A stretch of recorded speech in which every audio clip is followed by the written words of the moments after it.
First of all, can we just give a spectacular hand to Valencia? It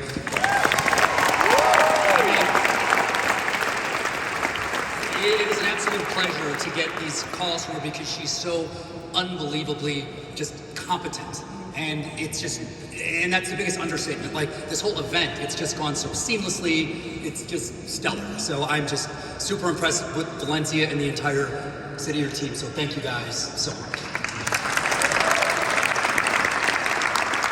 And this venue, I'm just like blown away. I've been to so many Ripples of Hope, and this is just, I sort of feel like this is above my pay grade, so you're gonna have to bear with me.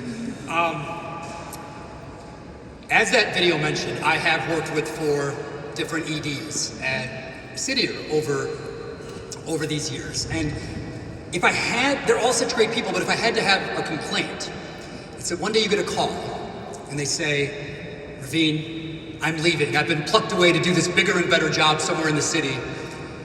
So Valencia, I'm going to say in front of your entire constituency tonight, right here, please don't leave anytime soon, because City of Chicago absolutely needs you.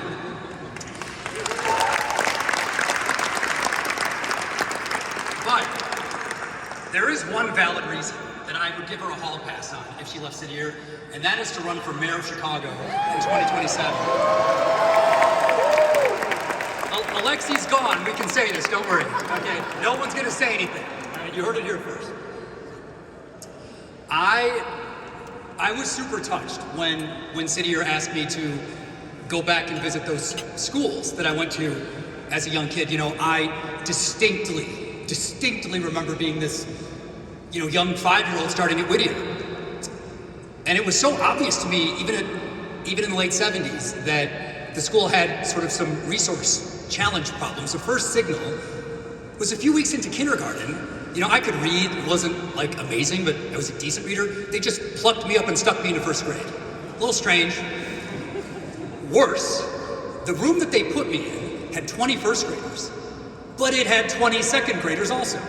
And it had one teacher, one harried, frenzied, saintly teacher named Mrs. Freeze, who would get half the class working on some sort of a worksheet, and then she'd turn to the other half of the room and kind of try to teach them, and go back and forth.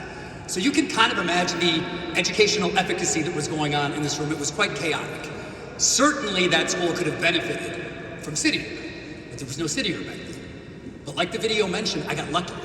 I got lucky because when I was in 3rd grade in 1980, this magnet school opened across town called Andrew Cook. So a very select few of us got the chance to take this bus for 25 minutes across to what they called the worst part of town, but it had great teachers, and it had a great curriculum.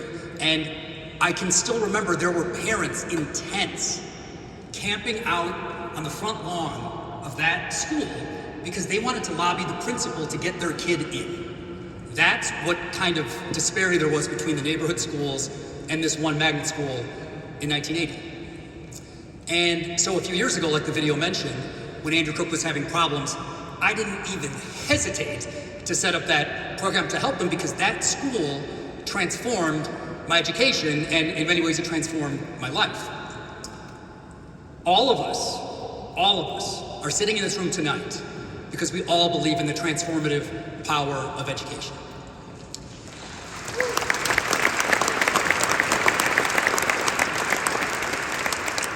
I would argue that aside from having a stable family, education is the most important thing in American society that can get you from point A to point B if you want to improve your life.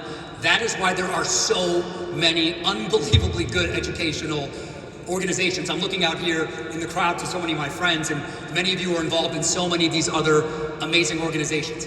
What I'd like to do is just give you guys a couple minutes about why I love City Year and why I've picked City Year.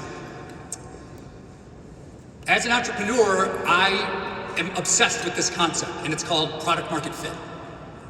Product market fit, it asks the question, how well does the product or the good that you make, how well does it work? How well do people like it? Do people rebuy from you year after year? Do the people who buy your product get value out of it? Organizations that have good product market fit tend to grow, and they tend to flourish. Organizations with poor product market fit They get selected for extinction by the invisible hand of capitalism. You all heard that panel earlier today, and you heard 3 principles talking about City Year. Bear in mind this point that is super important to understand. Those 3 principles and 30 others just like them on the north side, but mainly on the south and the west side, they have super challenged budgets.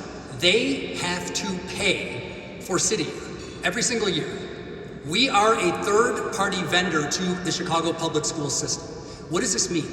If we don't provide tremendous value to any one of those schools, we'll just get kicked out. We'll get kicked out. They're not gonna keep us year after year if we aren't doing a good job. But guess what? City of Chicago has never been kicked out of school.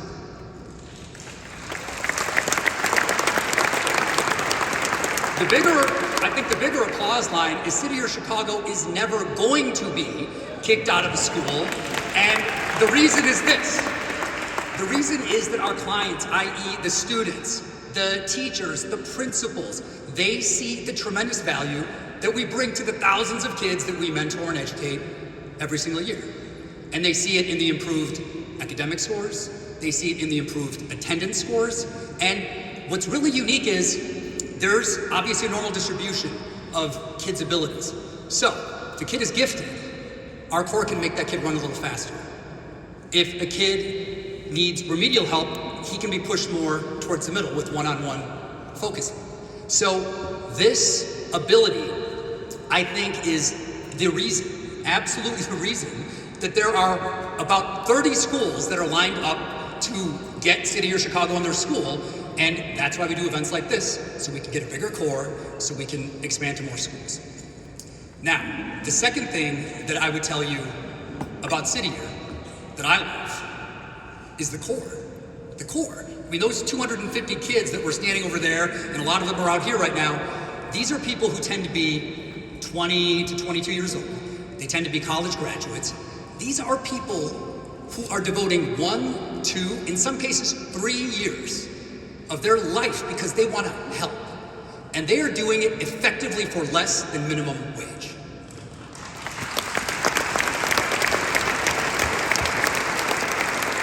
Now, I don't think I'm alone here. I remember what I was like when I was 22, okay? All I wanted to do was figure out how can I make as much money as possible. And, you know, these kids' character is so much better.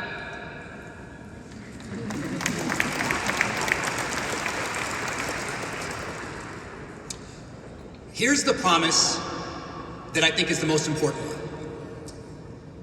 5 years from now, 10 years from now, 20 years from now, every one of these core members is going to be doing something to improve the city of Chicago. They might be principals, they might be students, they might be ed tech people, but they are going to be doing something that has a demonstrated impact to improve the city. So I think that when you put these two things together, on one hand, helping thousands of kids where they need it the most, in the schools that need it the most, and then on the other hand, providing a reliable cadre of 200 plus leaders every single year that are launched into the city, I'm going to use another business word now, competitive advantage.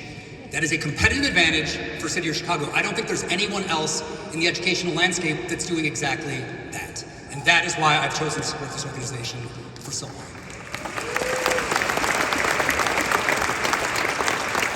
A couple months ago, I was at a school visit, and I was walking around the hallways, and there was this young 7th grade kid and his core member. So I just stopped, and I asked the kid, I said, hey, what have you learned from her, from your core member? This kid was super thoughtful, and he looked at me, took some time, and he goes, a lot of people in my life say I'm a victim, but she taught me to never act like one, because I can do anything.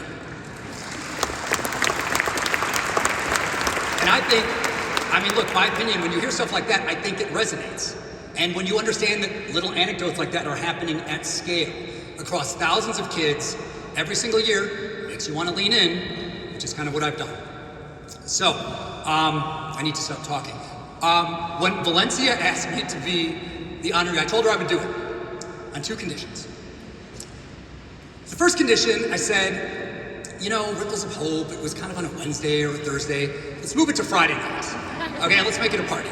So, first thing to know is that the bars are open, so you can order drinks already. So, let's see if we can break some kind of a record tonight in terms of the actual fun that happens at a 501c gala, because guess what?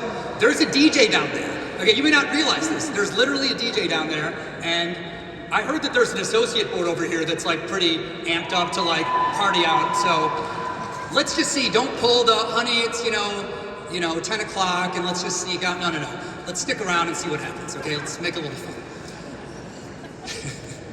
The second thing that I told Valencia is I said, if I'm really gonna be the sole honoree to this like amazing event, I'm kind of a competitive guy. So let's try to make a serious run at breaking the all-time fundraising record for Ripples of Hope. So no pressure, but just that's out there in the ether.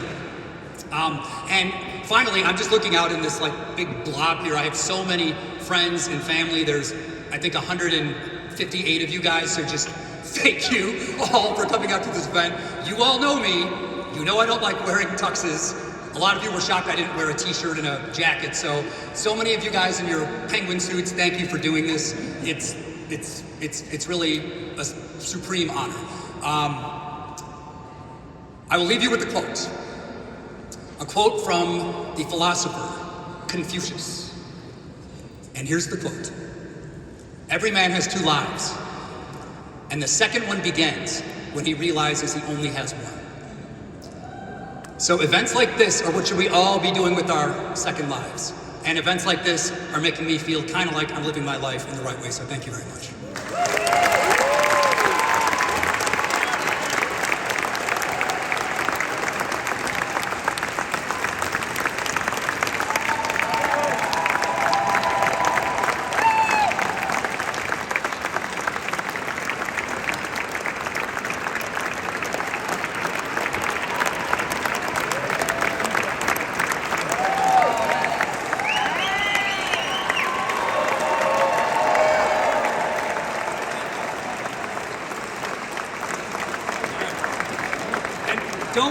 Don't worry, guys. These will be available for sale shortly. So, in case you really want.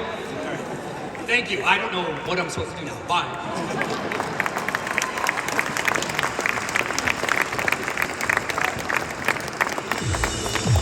Congratulations, Ravin. His dedication to service reminds us all of the power of giving.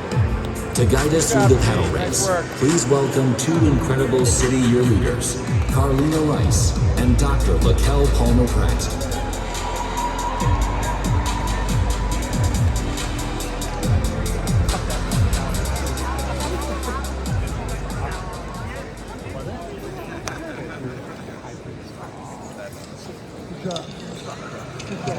Good evening.